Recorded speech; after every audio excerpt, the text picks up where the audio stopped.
She told me to stop begging for money at Thanksgiving, and I didn't beg. I did this instead. The room went quiet like someone had turned down the volume on the world. The turkey sat steaming in the center of the table, the stuffing crooked where Margaret had carved aggressively, and my pearls felt heavier than usual against my throat. Margaret said it loud enough for everyone to hear. "Stop begging for money. It's embarrassing." My fork slipped from my fingers and hit the plate with a small, ordinary clink that suddenly sounded enormous. For half a second I could only feel the metal under my palm, the heat from the gravy, the way the light caught the burgundy nails on Margaret's hand. Then something measured and cold slid through me. Not shame, but a strict, precise clarity. I breathed in. I pushed my chair back. I looked at her. "You're embarrassing me," I said. My voice wasn't high. It wasn't loud. It simply sat there, plain and true. No one spoke for a long beat. My son David's face had gone a sick shade of paper. Sarah's gaze darted anywhere but at me. Mark, Margaret's husband, gave me that look people give when they're deciding whether to be embarrassed for the liar or for the accused. Linda, my sister, tried to steer a casserole dish between us like an amateur diplomat. I did something nobody at that table expected. I didn't cry. I didn't plead. I took out my phone, thumbed to my banking app, and typed a message I had rehearsed only in my head for a dreadfully long time. "Please remove all authorized users on credit card account ending in 7421, I wrote. "Cancel all authorized debit cards linked to my checking account. Freeze access to any shared accounts until I call." Then I put the phone down, sipped my tea, and watched the color drain from Margaret's face. The tea was too hot, but I didn't much care. My hands weren't shaking. They'd stopped doing that a year ago when they'd stopped running to fix everything. If you like true life stories like this, subscribe. The rest of Thanksgiving blurred. Margaret tried to laugh it off with a sharp joke, but the room wasn't buying it. She accused me of making a scene. She accused me, later that night on the porch where she cornered me, of throwing away family. She kept repeating, "You're my mother. You can't cut us off." I didn't cut anybody off, I told her. I simply stopped being the family ATM. She slammed the screen door when she left. I watched her walk to the car, her heels clicking like small hammers on the flagstone, her coat like armor. Inside, she was probably practicing the speeches she'd give the next morning.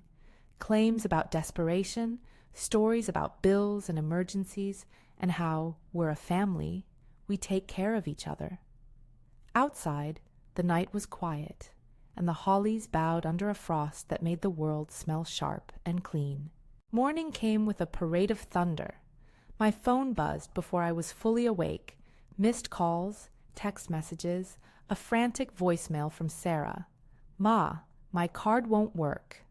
A picture text showed a declined chip reader and the word "declined" in large caps across the screen.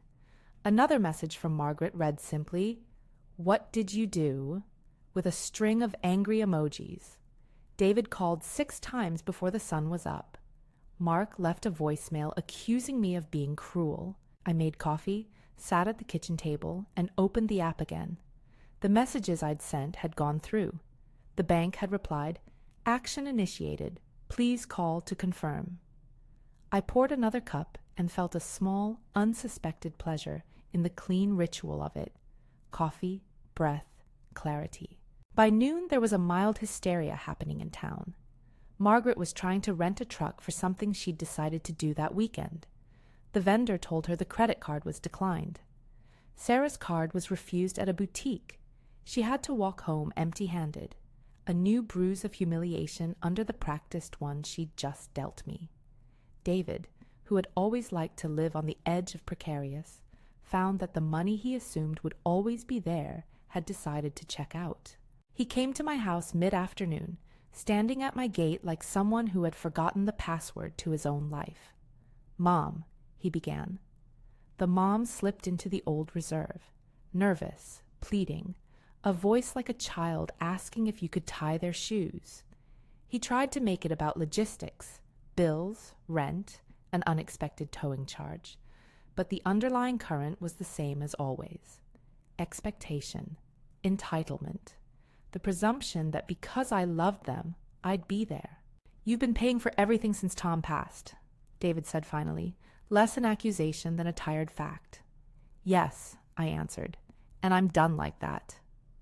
There are things people say that you carry like stones. Margaret's words landed on me like flint, but I had been carrying a different kind of stone for years, and Thanksgiving simply made one of them fall loose.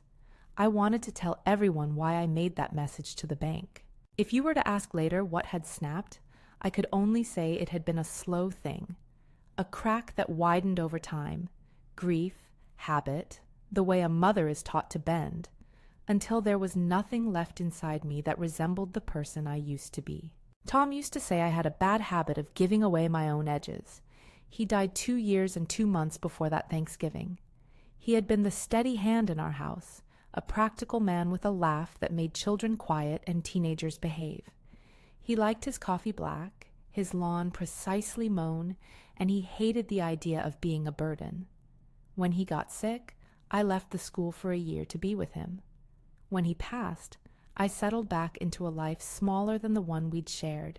Our home felt like a room after a party, some decorations still up, one wine glass ring on the table. People think grief makes you fragile. Grief does that sometimes, but grief also makes you visible. It opens a seam you don't always see. After Tom, I paid closer attention to numbers because numbers became the only things that didn't change. I wrote one check after another, the numbers looking too neat on paper. A check for a kitchen renovation for Margaret. The quote came in with a shining number, $15,000. "It's an investment," she said. "It'll add value to the house." I signed the check. I told myself it was for her comfort, for the grandchildren. She cried when I handed it over like she was giving me a medal. A year later, she got married. Weddings are expensive little wars people choose to fight. I paid $12,000 that September for dresses, the venue, and the photographer. I told myself she deserved it. Her smile at the reception looked like relief. "You'll get paid back," she promised. "We'll make it right, Ma." And there were other times. A down payment on a car when David's job suddenly collapsed. About $3,000 I pulled from a savings account I had been saving for a hurricane. I knew I would never weather alone. Several tenuous bailouts for Sarah's credit cards after a bout with some online spending sprees. Checks for tuition overpayments and for medical bills for friends. Cash slipped into hands at holidays and birthdays because grandchildren's faces are like small candles. Add the big ones together, and Margaret alone had, in my books, drawn from me the sum of $30,000. 15 for the kitchen, 12 for the wedding, and $3,000 in emergency loans when the furnace went, and her contractor backloaded his payments. I could feel that number like a weight, but I also remember the face she made when I handed the kitchen check over, as though I had given her the very map out of a hole. She hugged me then, whispered, "I don't know what I'd do without you." Those words taste different when spoken across a table with gravy dribbling down the side. The narrative I kept telling myself was that mothers help. That was the shape of my identity for decades. The woman who gave shelter, who took extra shifts to buy piano lessons, who taught Sunday school, and wrote thank you notes that were too sincere to be painful. But something else darkened in the margins. Small assumptions that my pension existed to supply vacations, last-minute purchases, car repairs, designer handbags. I would chart the moments later and see how the rope had always been there. I tied it. They pulled. I kept retying. Forgiveness and enabling get tangled easily. I thought about asking for repayments. I thought about putting boundaries in place earlier. But the truth is softer and more embarrassing. I was afraid of what their anger would look like, of seeing disappointment in their eyes like a hand I couldn't take. I told myself it would be temporary. I told myself family handles things differently. I told myself Tom would have wanted me to be generous. By spring, generosity had become a convenience for others and a burden for me. My bank statements began to itch like an alarming rash because small, Unauthorized transactions started appearing on cards I'd only vaguely remembered giving permission for. A boutique charge for a dress. A weekend getaway at a place that catered to late-night champagne. A subscription service I didn't recognize. I called. They reimbursed a few, and then I stopped noticing the small things because they felt like scraps. You burn yourself on a stove twice and tell yourself the third time will be different until the scar fades into your skin and you stop looking. Sarah's unauthorized charges started to look like a leopard spots once I really began to look. There were patterns. Weekend charges at the same chain, a steady set of payments to a beauty salon, purchases from a jeweler that made the little stone in my collarbone ache when I thought of it. I started printing statements, the clink of the printer, the thin smell of ink, and laying them out across my kitchen table like evidence on a novelist's desk. I didn't want to believe the worst, but the worst was not a single moment. It was a taut, everyday thread. Then, months later, the kind of discovery that comes out of habits I had learned from Tom, the husband who kept every little receipt and made neat paper piles like offerings. I found an email slip in my husband's old business correspondence that was odd. A notice about an account I'd never heard of, something tied to a partnership he had had before I met him. I asked Janet Morrison, his old business partner, about it at a grocery store funeral reception, and she mentioned, casually, that Tom had sometimes kept an account for rainier days. He was practical about that, she said, like it was ordinary to tuck away a small harbor for your surviving spouse. I didn't know whether to be angry at Tom for hiding it or grateful that he'd thought about me the way he always had, quietly, with a pragmatic tenderness.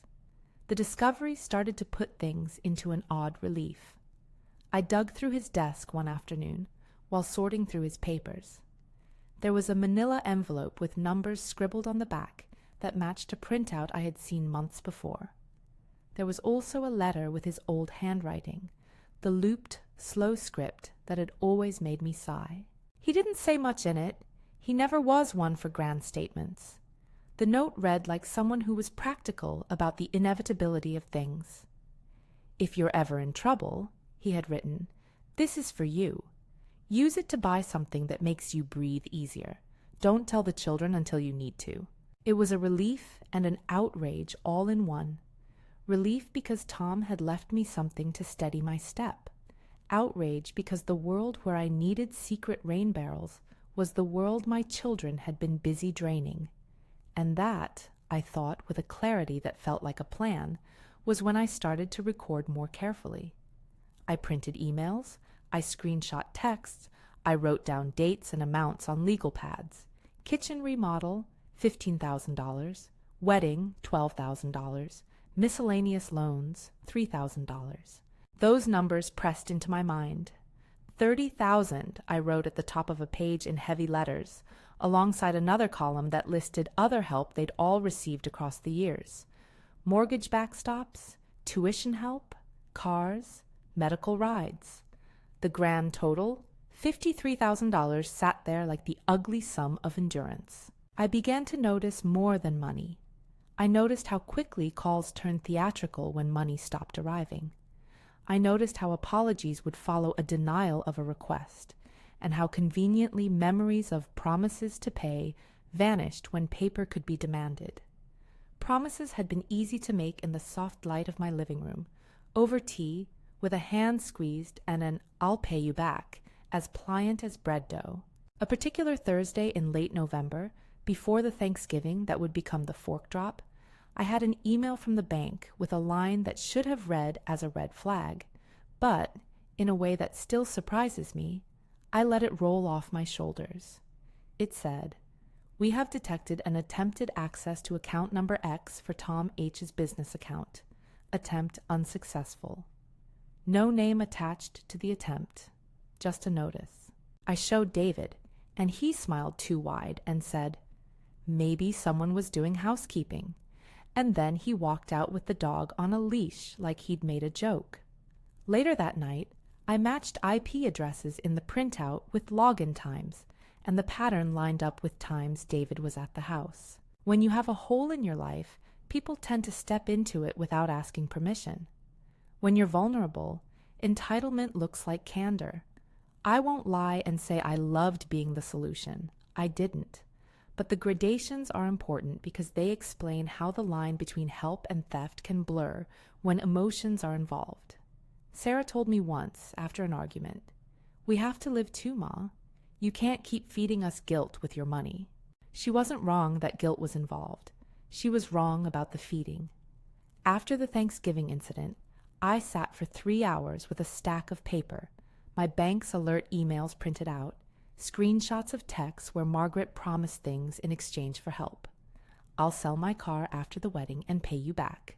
I'll refinance and give you half back next year," and copies of checks I had signed. I labeled folders and used sticky notes to make tabs. Like some neat librarian of my own shame, I found a charge Sarah had made to a boutique 2 towns away for $200 on a Saturday evening. I found a pattern of recurring payments to a salon in the city. I also found an entry that made my blood go cold, an attempted login to Tom's business account. Attempts made with credentials that suggested someone knew more than they should have known. "What would you do?" my sister Linda asked over the phone when I told her. I'd asked her not to tell the children until I had my thoughts in order. Linda's voice was full of the same old family reflexes: protect, explain, soothe. "You're making them mad," she said. "They're your children." "They've been making me poorer," I replied, and the line went quiet. I called the bank and asked a representative, with a steady voice I didn't expect to have anymore, for a printout of authorized users and a log of access attempts. The representative read off dates and times, names and locations like so many mundane facts. At the end of the call, I thanked her as though she'd handed me something solid and immovable. She told me that particular account could be secured further, and that I could remove authorizations, add biometrics, and request that any changes be certified. I wrote down "certified mail" on a pad and circled it. There was also that secret Tom left behind, the manila envelope whose corners were soft from being handled. Inside was a note that explained his thinking, and, tucked beneath it, numbers for an account that could pay for a small, comfortable year. It wasn't enough to erase debts or restore trust. It was enough to breathe. For the first time in a long time, I slept without waking to the sound of doors closing in my head.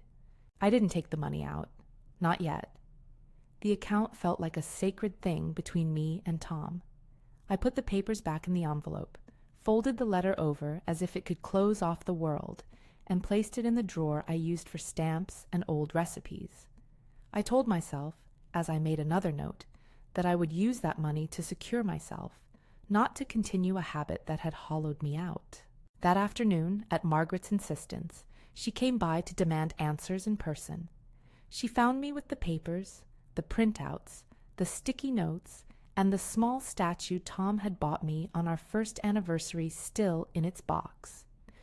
When she realized I had taken the step to protect my accounts, her anger made a sound like metal folding.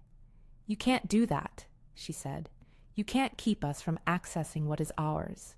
You've called it yours before, over and over," I said. I didn't rise.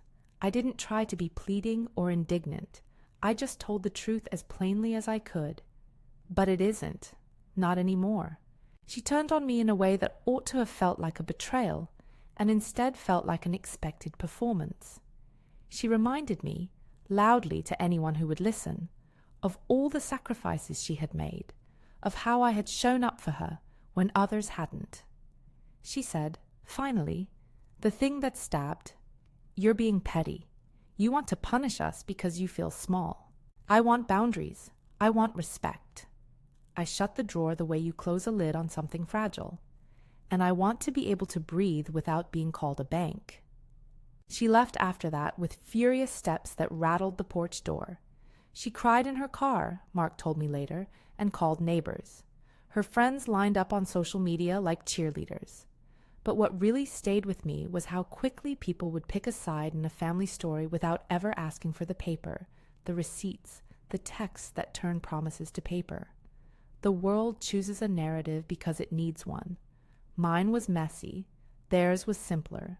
After Margaret left, I did something my younger self would have considered brutal. I called an attorney. I had known lawyers in passing over the years, people you meet at school board meetings or in the town where you lived. But this was different. I needed someone who would look at stacks of paper and not blink. I needed someone who would put the word demand in a sentence without sounding melodramatic. A friend recommended Patricia Chen, a practical woman with a reputation for taking on family cases, because, as my friend said, she hates injustice that is soft as a whisper. Patricia's office smelled faintly of lemon and paper. She shuffled through my folder, her glasses low on her nose like a teacher marking a paper. She listened without interrupting as I explained things. Sometimes, in the telling, I could feel myself bracing for tears, and the words came out precise. When I finished, she folded her hands and said, "We can do this one of two ways. We can send a demand, we can try a mediation, or we can do nothing and continue to subsidize their lives." "Do what you think is right," I told her, which was a lie. I knew exactly what I thought was right. I wanted a remedy that would make them think twice before their fingers drifted toward my accounts again. I wanted them to respect the word no when it came from me. Patricia described the tools: a certified letter demanding repayment, the possibility of a payment plan enforced by a court if necessary, attaching a lien to property if the paperwork supported it. All words she said in a plain way that made them feel less like threats and more like measures. She asked if I had copies of checks, texts where promises were made, and printouts of transfers. I slid the folder of evidence across the table with a kind of ashamed pride. "I have more than I wanted," I said. We talked for a while about consequences and outcomes. She didn't promise miracles. She said, "What we have here is civil. It's not always swift, but it's enforceable if the documents hold up." She wrote down a list of things for me to gather. She suggested I not engage in any further money transfers to the children, and to be careful with any offers they might make promising repayment. When I left Patricia's office, the sky had, wryly, cleared. I made one last call to the bank to ensure every last authorized user had been removed, and to put a special instruction that any changes required my verbal confirmation in person. "We can set up an alert," the banker said. "It will flag anything that looks like an attempt to change permissions." I thanked them and hung up with an odd lightness. It felt like setting a fence around a garden I had been letting folks wander through at will. But the fence had consequences. News traveled in ways I hadn't anticipated. Margaret's shrill voice on the phone with friends, Sarah's avoidance, David's sulky silence. People took sides, and some of them assumed I was being cruel. I understood that. I also understood that being kind does not mean being a doormat. That evening, I sat on my porch and opened Tom's letter. His handwriting had always been a map of patience. His words were short. "If you're ever in trouble," he had written, "this is for you. Buy a trip if you need to, or a new coat. Buy yourself something that makes your back stop hurting." I let the phrase sit there with me. I thought about buying something extravagant like a plane ticket to somewhere warm and spoiling, about the small acts of beauty I had denied myself over the years. But more than that, I thought about what it felt like to be invisible, and then to be seen again, not by the world, but by myself. For months after we first put the protections in place, I felt the unusual sensation of my life belonging to me. What came next changed the tone of everything. When I looked more closely at the statements and the printouts, patterns emerged that made my skin crawl. Sarah had been using cards I thought were for family members on fine things she never mentioned in the living room. David had attempted, not quietly, to access Tom's business account. There were login attempts at odd hours, passwords reset notices that matched the timing of his visits. I didn't want to believe it, but you don't print IP addresses unless you want to see the truth in black and white. I set a meeting with Patricia for the following week. I wrote a list of what I wanted: accountability, a plan to recover what I could, and a promise that the structure would be there to prevent this from happening again. I wanted civil justice, nothing theatrical, nothing cruel. I wanted an enforceable arrangement that would make people value the word repayment again. That night, after I locked the folders away and closed the drawer with Tom's letter inside, I did something small and entirely mine. I ordered the expensive bath salts I'd always put back because they seemed too silly. They arrived 2 days later in a simple brown box. I poured them into the tub, watched the water bloom pink, and felt, for the first time in a long while, the tightness in my chest unspool. The undertaking ahead felt like arranging a complicated puzzle. I had evidence, a lawyer, and a determination that was more stubborn and less dramatic than vindictive. But the landscape was not going to change without stones being thrown. Margaret had humiliated me in front of family at Thanksgiving. She had said those words, "Stop begging for money," as though she'd been injured by an offense I had committed. The cheat of it was that the money had already been paid, not by banks, not by mysterious benefactors, but by me. $30,000 to her alone, and tens of thousands more in quiet loans to the others. I still remember the look on Margaret's face when she learned that the cards wouldn't work. There was a flash of panic, then anger, then a feigned calm that was almost comical. That first morning after Thanksgiving, the calls were frantic. By the time she stepped onto my porch the next day, there were stories being told that blurred what had happened into moral fog. They accused me of being petty. They accused me of being cruel. They accused me, most of all, of being unmotherly. "You're making my life difficult," she said with a venom that surprised me for its ordinary cruelty. "Do you enjoy this?" "No," I said. "I enjoy breathing." At the end of the week, I had arranged the paperwork, the copies, the list of payments, and a timeline that laid everything out like a ledger of choices. I had also made myself a promise to be kinder to my own small joys. I bought pears the way I used to when Tom and I had no money worries at all. I bought a red scarf the exact shade of burgundy that made me feel defiant. Each small purchase felt like a stitch in reclaiming a life that had been claimed by other people. I prepared to go back to Patricia's office the following Wednesday with the full stack. I expected the usual cascade of explanations: family dynamics, guilt, the restless echo of obligation. I expected to be nervous, but mostly I felt a sense of justice that wasn't loud or vengeful. I wanted the children to learn, not to be humiliated, but to grow. I wanted them to respect the limits I'd set and to understand that love without boundaries can become harm.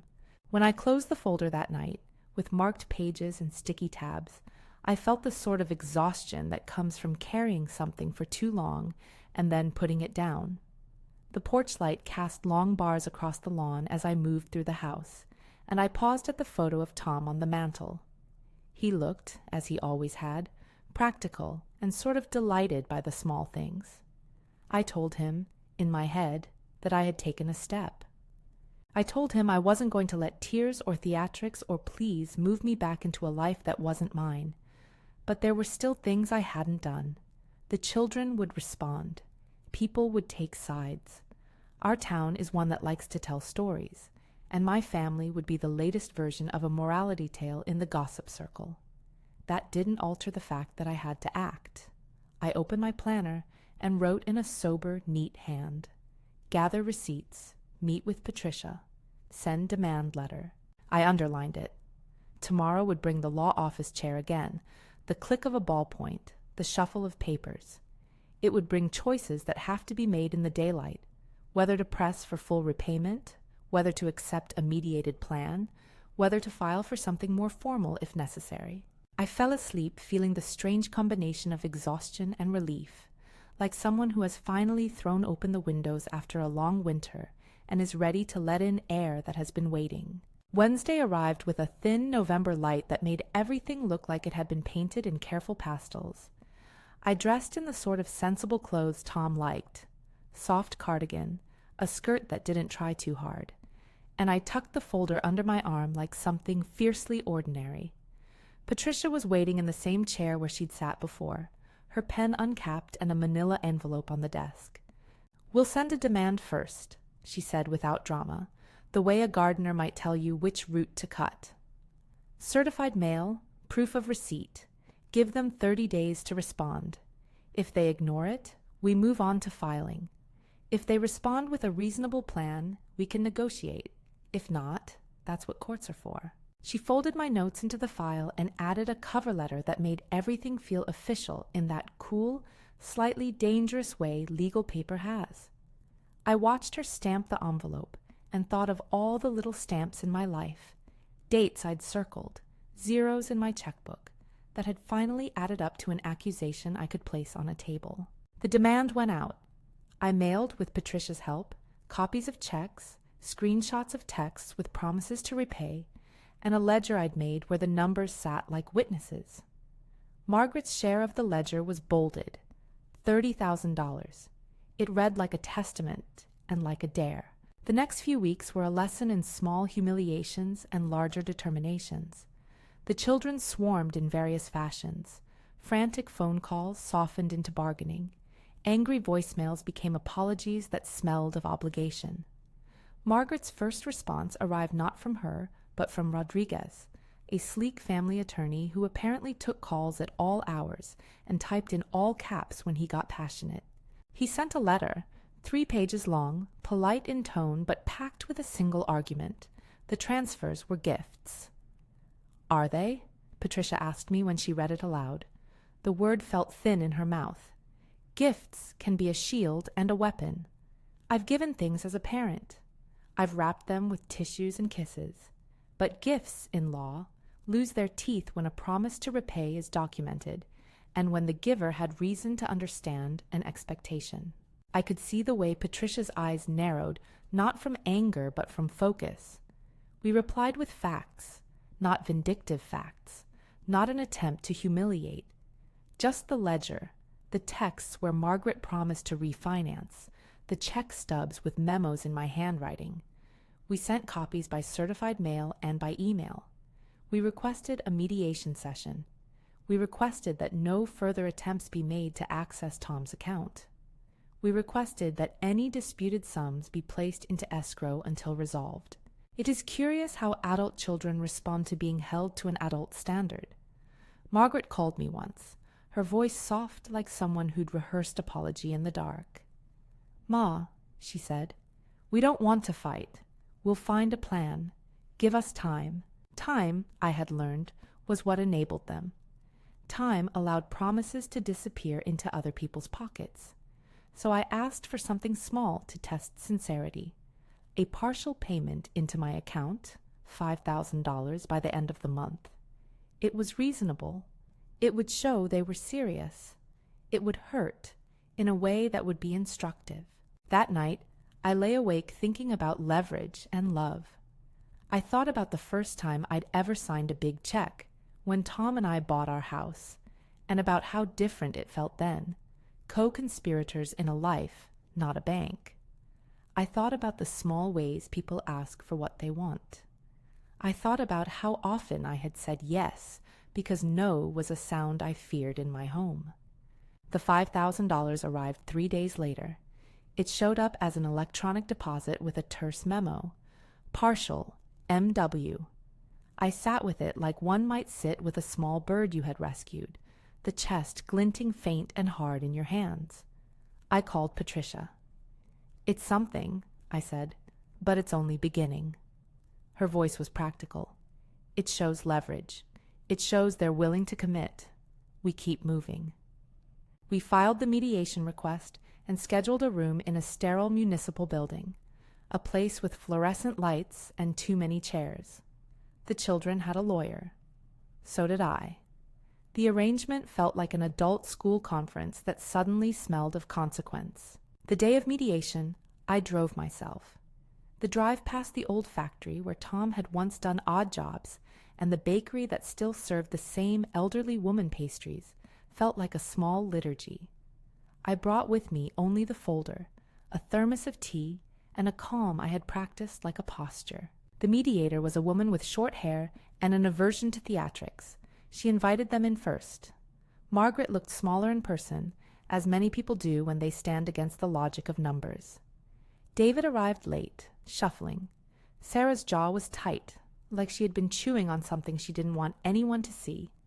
Rodriguez sat with a poised, quiet aggression that felt exactly like the profession needs to feel. Competent and a little cold. Patricia walked in with a file and a steady expression. "We aim to settle," she said. "We have evidence, and we have a proposed payment plan." The mediator asked me to speak first because, she said, it helps center the process. I stood and felt all the old impulses, shame, the need to explain, rise like tides. But I had rehearsed a shorter speech. "I am not here because I don't love my children," I began. "I am here because love that costs someone their home, their peace, or their dignity is not loving at all. I want them to be able to stand on their own. I want fairness. I want repayment when promises were made. I want us to learn how to treat one another." The room was silent like a held breath. Margaret's eyes flicked to mine. There was embarrassment there, and in it something like regret. Rodriguez argued that the transfers had been given in love, that repayment promises were loose, and that asking kids to account for love was gaudy and cruel. He raised the old shield of family matters. Patricia responded with details. Exact dates, check numbers, the text messages where Margaret had promised. She did not sneer. She did not lash. She explained patiently how a check with kitchen remodel written on the memo is not the same thing as money slid across a card at Christmas. Negotiations unfurled like a map. The children offered a number lower than $30,000. They proposed a payment plan that would stretch over several years, payments that began small and rose slowly. They wanted no interest. They wanted no legal fees covered. Patricia, quiet as ever, pushed back. We countered with a clearer plan. $30,000 acknowledged, to be repaid with modest interest over 2 years, with an initial lump sum of $5,000 already paid, monthly payments of an amount that would impact Margaret but not humiliate her, and the inclusion of legal fee coverage if she defaulted. There would also be language that allowed me to seek wage garnishment in the event of non-payment, and the recording of a lien to prevent the easy sale of property without satisfying the debt. You might imagine anger rising, or the air thickening with accusation. There was some of that. There were hints of old resentments. But there was also a quiet arithmetic that settled like frost. Numbers don't beg.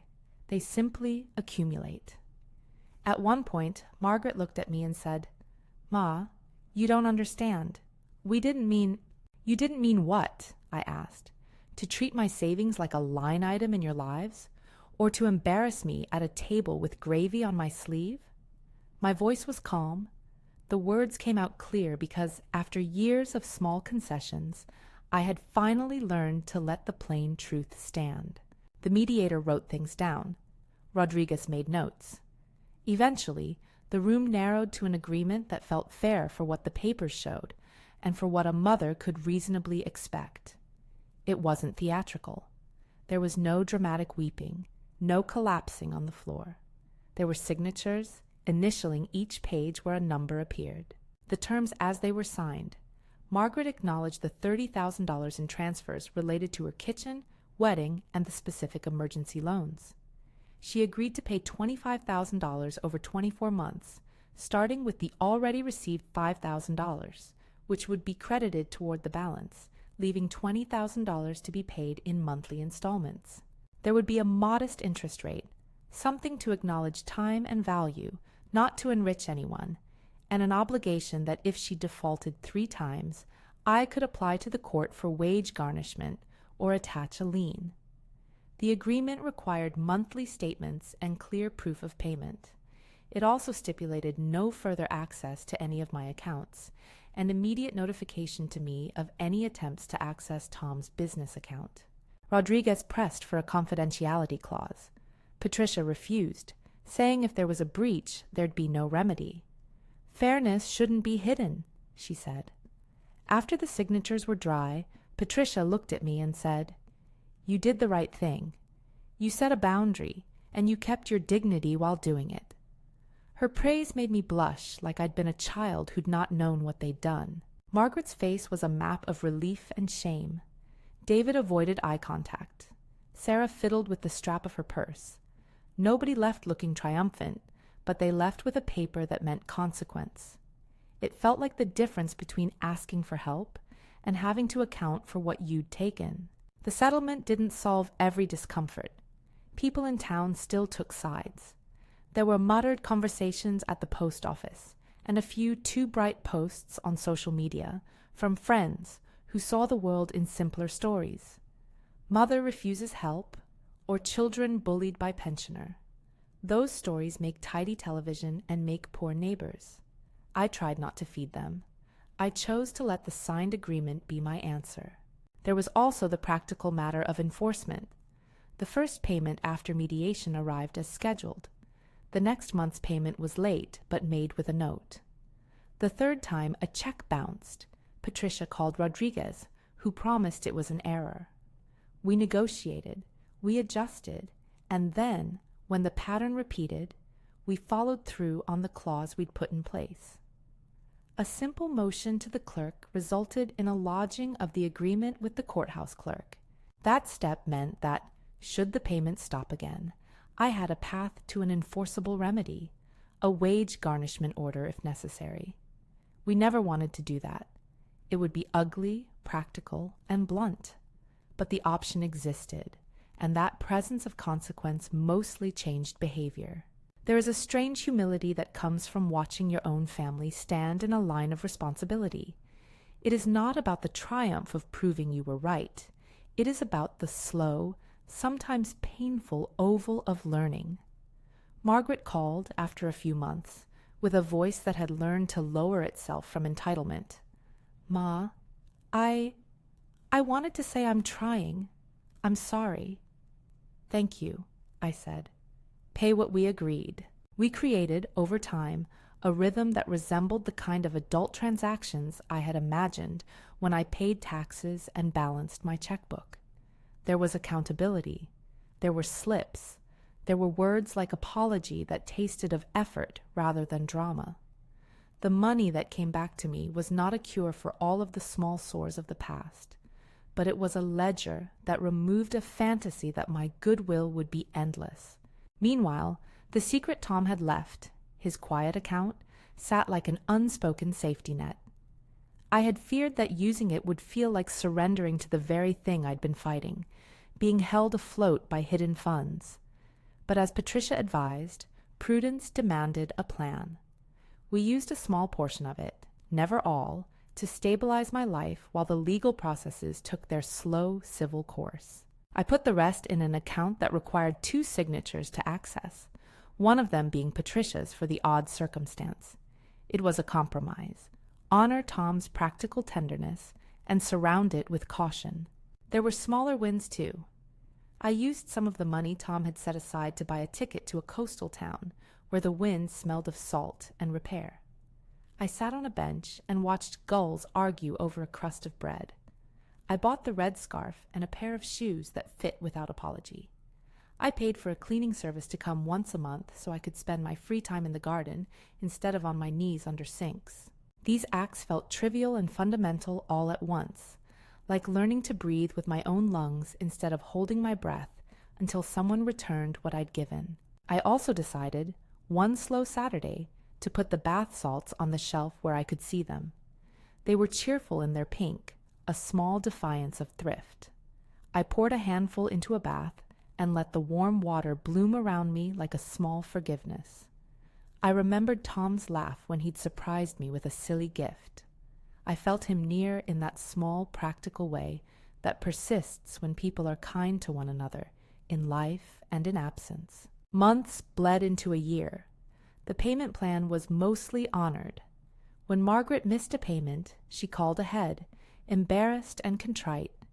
She started to bring meals on the weekends, steamed greens and a casserole baked with the sort of careful attention that people offer when they are learning to replace a habit with something kinder. David sent a check unexpectedly once after he'd found steady work. Sarah, who had been the source of many of the small unauthorized charges, began attending a financial counseling class through a community center. None of this repaired everything. None of it wiped away the wounds of years of assumption. But it created a new topography, a margin where I could stand without being picked at like a loose thread. One evening, about 14 months after the Thanksgiving fork drop, Margaret called and asked if we could have dinner. "No money talk," she said immediately, as if we needed a contract to enjoy one another's presence. "Just dinner, because it's your birthday, and I want to be there." I considered saying no. Old instincts suggested that agreeing would be dangerous, that it would unravel me back into the apron strings. But Tom used to say that some bridges are worth walking if you're steady on your feet. I set a condition: no discussion of loans, no asking for favors, and no friends bringing up the past. She agreed. They all agreed. I wore my pearls, not the heavy ones that made a statement, but the small ones Tom had laughed about when they were tangled in a tin. I set the table the way I'd always liked it, with a linen cloth and the good knives. The food was ordinary and lovingly prepared. Margaret came with a humble bouquet and a small cake that didn't try too hard.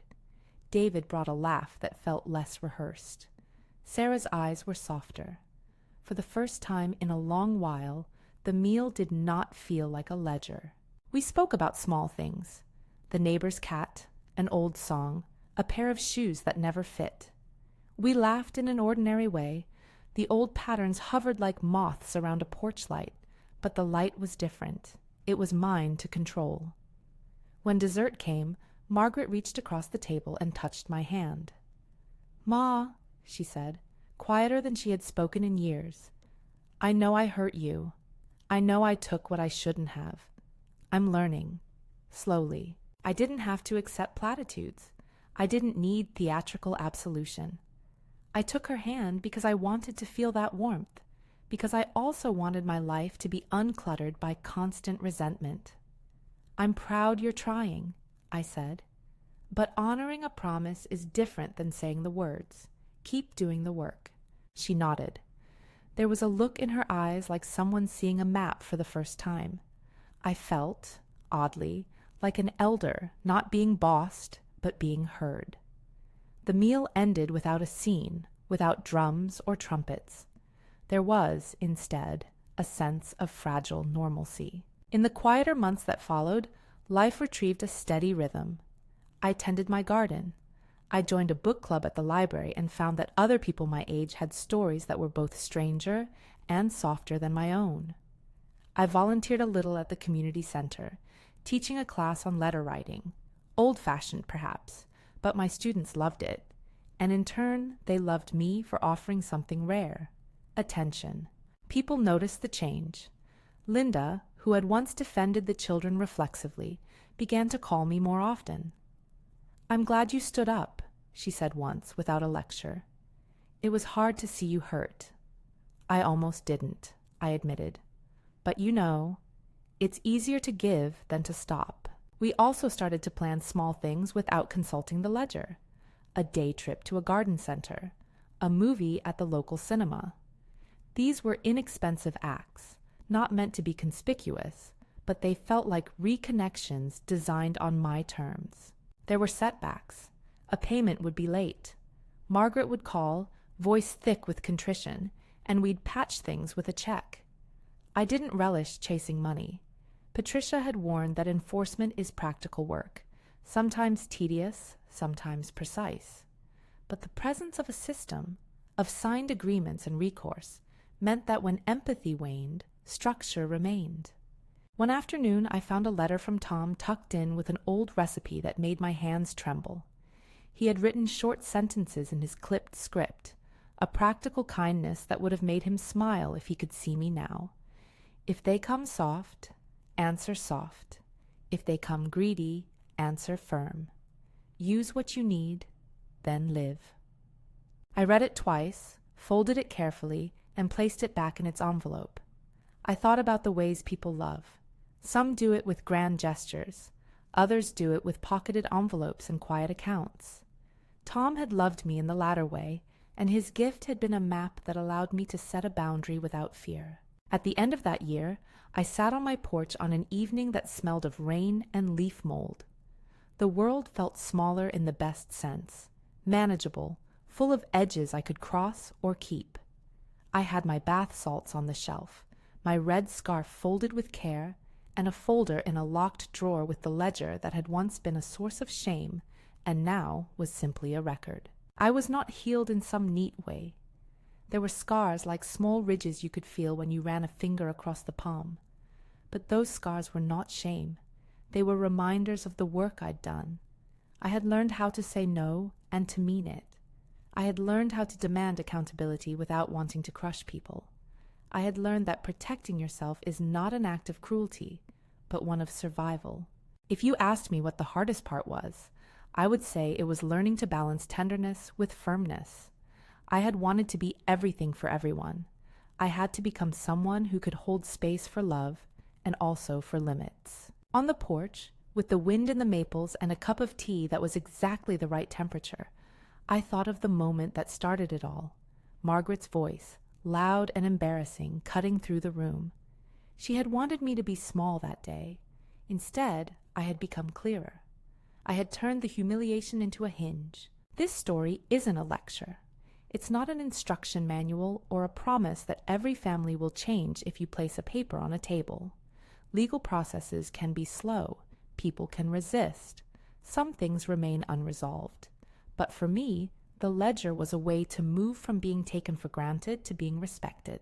If you're sitting with a pocket of anger or a ledger in your head, it might help to know that boundaries are possible and quiet, effective actions, certified letters, clear records, a lawyer who listens, exist for a reason. They are tools, not weapons. Use them if you need them. Understand there are costs and consequences, both emotional and practical, and know that taking care of yourself is not the same as abandoning your family. It is sometimes the only way to teach them how not to take you. In the end, the money mattered as much as it did because it represented a pattern, a habit of dependency that had to be altered. $30,000 was not a number on a page alone. It was years of me shrinking while others grew comfortable. Reclaiming it was less about the cash and more about regaining a sense of self that had been frayed. I still see Margaret sometimes. We talk, cautious and civil. We don't revisit the ledger in conversation unless it's about the mechanics of a payment. There are new rhythms, calls about recipes, jigsaw puzzles, a silly argument about which of Tom's old shirts is the softest. They are small and ordinary, and they are earned. Some nights I still wake briefly, the old reflex of caretaking rising like a tide. Then I remember the signed pages in the folder and the way the bank clerk wrote "action initiated" in reply to that first decisive text. I breathe and let the house settle. I pour myself a small portion of something that tastes like victory, a piece of good chocolate, a sip of tea with a lemon twist, and I feel like someone who has been given back the right to live on her own terms. If you have a story like mine, leave it below. These things feel less heavy when shared. And if you want more true life stories about family, money, and boundaries, subscribe. Perhaps my story will make someone else feel brave enough to write out their own ledger, close the drawer, and finally breathe.